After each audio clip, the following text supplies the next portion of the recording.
যে মেয়েটি পশ্চিমবঙ্গ থেকে বিহারে পোস্টিং পেয়েছিল, দীপালি শাহ, হয়তো সে বাঙালি নয় কিন্তু সে কলকাতা থেকে বিলং করছে। আলটিমেটলি তো সেই কলকাতা নামটাই ডোবালি। আমি বুঝে পেলাম না পশ্চিমবঙ্গ কেন যে এইরকম ভাবে সব জায়গায় নাম ডুবিয়ে বেড়াচ্ছে। আমি জানি না। আরজিকর ইস্যু নিয়ে এত দেশ উত্তাল পাতাল হলো, তখন একটা সবসময় চর্চার কেন্দ্রে ছিল পশ্চিমবঙ্গ।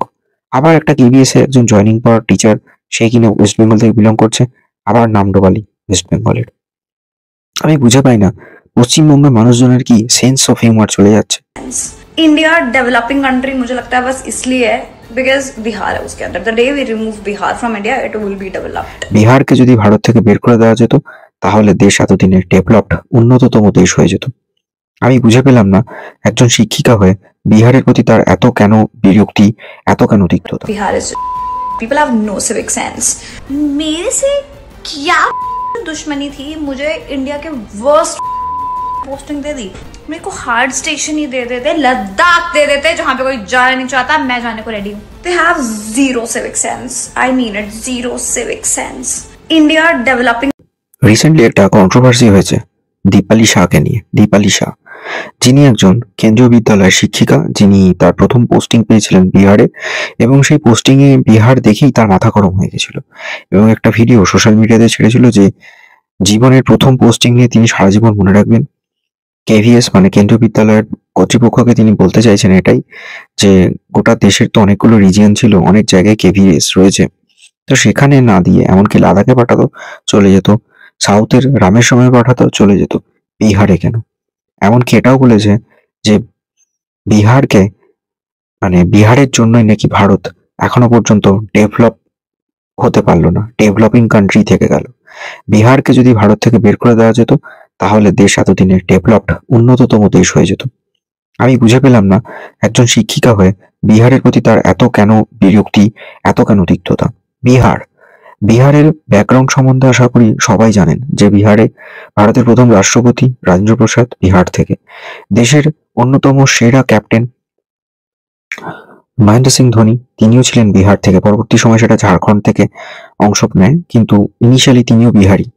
তারপরে যদি আসি যে ভারতের সব থেকে বেশি আইএস এবং আইপিএস অফিসার আসে ইউপি থেকে, উত্তরপ্রদেশ, তারপরেই আসে বিহার থেকে। বিহার যেখানে একের পর এক রেলওয়ে মিনিস্ট্রি ছিল বিহার থেকে। বিহার যেখানে যে ভারতের প্রথম বিশ্ববিদ্যালয় নালন্দা বিহার থেকে, যেটা এখন আবার নতুন করে তৈরি হয়েছে।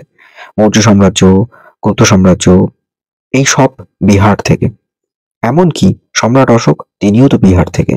আর ওদিকে অশোক স্তম্ভ, সেটা তো সম্রাট অশোকেরই তৈরি, যেটা আমাদের সব গভর্নমেন্ট অফিসিয়ালস এ যে অশোক স্তম্ভ ইউজ হয়, বিহার থেকে। তাহলে বিহারকে নিয়ে এত অ্যালার্জি কেন? বিহারের হিস্ট্রি জানলো না একজন টিচার হয়ে, সে একজন কেভিএস এ পড়াতে চলে এলো। আমি বুঝে পেলাম না যে বিহারিদের নিয়ে এত সমস্যা কেন।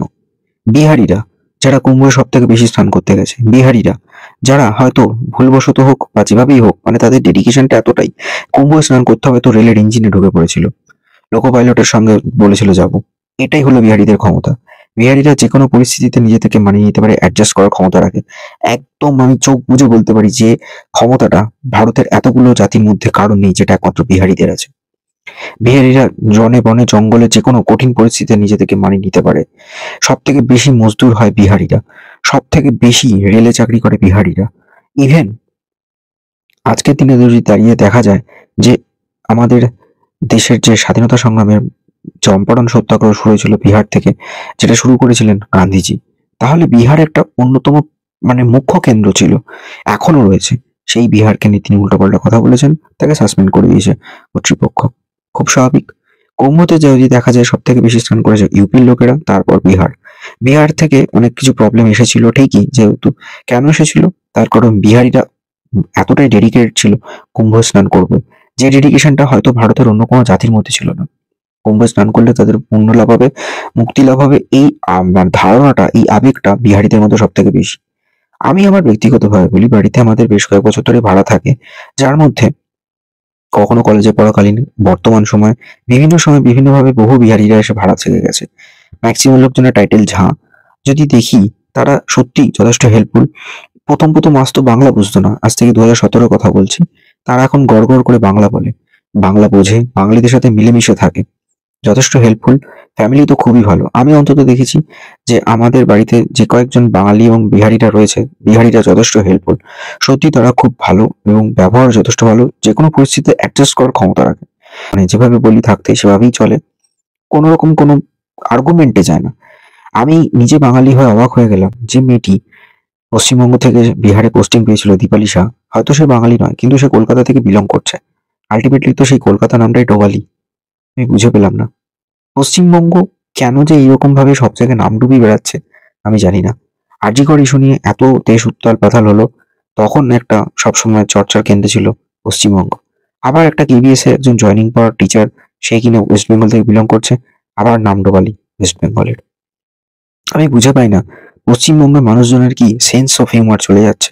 অ্যাজ এ টিচার তুমি জয়েন করছো, তার আগে তুমি জানো বিহারে গেছো তো কি হয়েছে।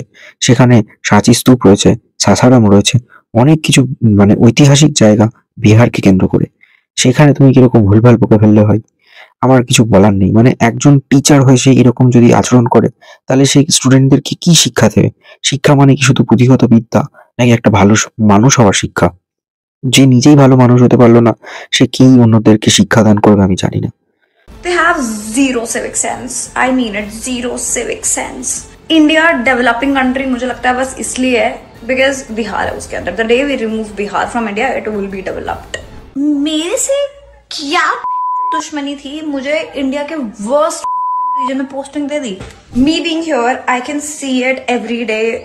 The ground reality is Bihar is. People have no civic sense. আমার মানে কথা আটকে যাচ্ছে যে এরকম একজন টিচার সরকারি চাকরি পেয়ে সে বিহারকে এরকম ভাবে রোস্ট করেছে। ভালো হয়েছে তাকে সাসপেন্ড করেছে, কিছু বলার নেই। বিহারিরা আমাদের পশ্চিমবঙ্গে সব থেকে বেশি, আসানসোল, রানীগঞ্জ, ইভেন আমাদের কলকাতাতে প্রচুর দোকানও করেছে। ওই দিক থেকে সব এখানে চলে আসে, এসে দোকান করে। দেখবেন সকালবেলা দোকান খোলে, দুপুরে বন্ধ থাকে না, রাত্রি অবধি দোকান খোলা থাকে, সব পাওয়া যায়। আস্তে আস্তে নিজেদের একটা পসার বানায়, একটা করে ফ্ল্যাটও কেনে। তার মানে কি বিহারিদের খাটনির বা পরিশ্রম করার একটা মানসিকতা রয়েছে, কিছু করে দেখানোর একটা তাগিদ রয়েছে। হয়তো সেটা বাঙালিদের মধ্যে আস্তে আস্তে হারিয়ে যাচ্ছে, আমি বলতে বাধ্য হচ্ছি। তারা শুধু ক্রিটিসাইজ করতে পারে, তারা শুধু ক্রিটিসাইজ করে করে নিজেদের অধঃপতন ডেকে আনছে। নিজেদেরকে কাঁধে কাঁধ মিলিয়ে চড়ে লড়াই করে নিজেদের জায়গাটাকে বুঝে নেওয়ার ক্ষমতা বাঙালি হারিয়ে ফেলছে। তারা শুধু পরনিন্দা পরচর্চায় ব্যস্ত। আর বিহারিদের এইভাবে নিন্দা করাটা আমার মনে হয় উচিত হয়নি। আমি জানি না আমার ভিডিওটা কজন কেমন কিভাবে নেবেন, আই ডোন্ট নো, বাট আমি নিউট্রালি সবসময় কথা বলতে পছন্দ করি, আর সেটাই আমি বলেছি। Stay tune on Bong stories. ভিডিওটা কেমন লাগলো অবশ্যই জানাবেন, পারলে ভিডিওটা শেয়ার করবেন। मेरे से क्या दुश्मनी थी? मुझे इंडिया के वर्स्ट पोस्टिंग दे दी. मेरे को हार्ड स्टेशन ही दे देते, लद्दाख दे देते, जहां पे कोई जाना नहीं चाहता, मैं जाने को रेडी हूँ. They have zero civic sense.